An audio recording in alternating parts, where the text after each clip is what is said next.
بسم اللہ الرحمن الرحیم۔ خلیفہ دوم، جانشین پیغمبر، وزیر نبی اطہر حضرت سیدنا عمر رضی اللہ تعالی عنہ کی کنیت ابو حفص اور لقب فاروق اعظم ہے۔ حضرت سیدنا عمر رضی اللہ تعالی عنہ کی ولادت واقعہ فیل کے 13 برس بعد مکہ مکرمہ میں ہوئی، اور آپ رضی اللہ تعالی عنہ کے والد کا نام خطاب ہے، اور آپ رضی اللہ تعالی عنہ کی والدہ کا نام حتمہ بنت ہاشم ہے۔ آپ کا سلسلہ نسب 8ویں پشت میں حضور نبی کریم صلی اللہ تعالی علیہ وآلہ وسلم سے جا ملتا ہے۔ آپ رضی اللہ تعالی عنہ ایک روایت کے مطابق 39 مردوں کے بعد خاتم المرسلین رحمت للعالمین صلی اللہ تعالی علیہ وآلہ وسلم کی دعا سے اعلان نبوت کے 6 سال میں ایمان لائے۔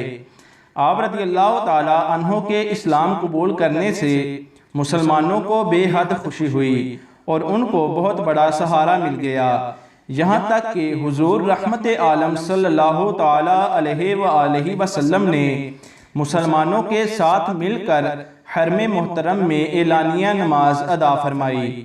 آپ رضی اللہ تعالی عنہ اسلامی جنگوں میں مجاہدانہ شان کے ساتھ کفار سے برسر پیکار رہے، اور سرور کائنات شہنشاہ موجودات صلی اللہ تعالی علیہ وآلہ وسلم کی تمام اسلامی تحریکات اور صلح و جنگ وغیرہ کی تمام منصوبہ بندیوں میں وزیر و مشیر کی حیثیت سے وفادار اور رفیق کار رہے۔ محسن امت خلیفہ اول امیر المومنین حضرت سیدنا ابو بکر صدیق رضی اللہ تعالی عنہ نے اپنے بعد حضرت سیدنا فاروق اعظم رضی اللہ تعالی عنہ کو خلیفہ منتخب فرمایا۔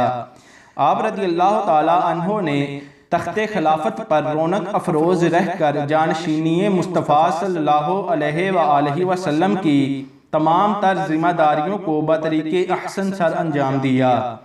نماز فجر میں ایک بدبخت ابو لولو فیروز نامی مجوسی یعنی آگ کی پوجا کرنے والے کافر نے 27 ذوالحجہ 23 ہجری کو آپ رضی اللہ تعالی عنہ پر خنجر سے وار کیا، اور آپ رضی اللہ تعالی عنہ زخموں کی تاب نہ لاتے ہوئے تیسرے دن شرف شہادت سے مشرف ہو گئے۔ بوقت شہادت عمر شریف 63 برس تھی۔ حضرت سیدنا صہیب رضی اللہ تعالی عنہ نے نماز جنازہ پڑھائی، اور گوہر نایاب فیضان نبوت سے فیضیاب خلیفہ رسالت مآب حضرت سیدنا عمر بن خطاب رضی اللہ تعالی عنہ روزہ مبارکہ کے اندر یکم محرم الحرام 24 ہجری اتوار کے دن حضرت سیدنا صدیق اکبر رضی اللہ تعالی عنہ کے پہلو انور میں مدفون ہوئے، جو کہ سرکار انعام صلی اللہ علیہ وآلہ وسلم کے پہلو پاک میں آرام فرما ہے۔ اللہ تعالیٰ کی ان پر رحمت ہو اور ان کے صدقے ہماری بے حساب مغفرت ہو۔ وما علینا الا البلاغ المبین۔